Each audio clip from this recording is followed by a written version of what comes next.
Vote Hindu को देते हो तो आप काफिर हो। हमको जो मर्जी हो हम करेंगे। एक बात याद रखना, बीजेपी को मदद मत करो। बीजेपी का अगर तुम लोग मदद करोगे कोई, तो अल्लाह का कसम आप लोगों को कोई माफी नहीं करेगा। हम तो माफी नहीं करेंगे। ये लड़ाई में हम लड़ाई करेंगे, हम लड़ेंगे, हम डरेंगे नहीं।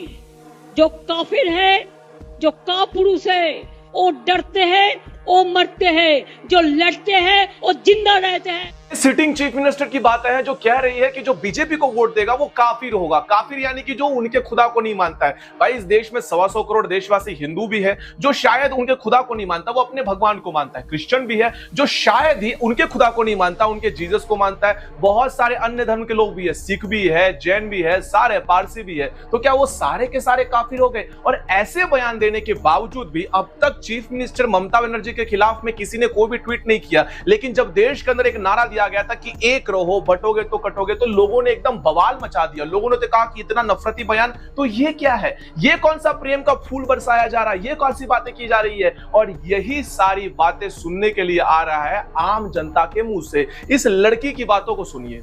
हर कीमत में वापस लेना होगा, वरना हम लोग एक एक मुसलमान का घर का बच्चा बच्चा शहीद होने के लिए तैयार है इंशाअल्लाह ताला।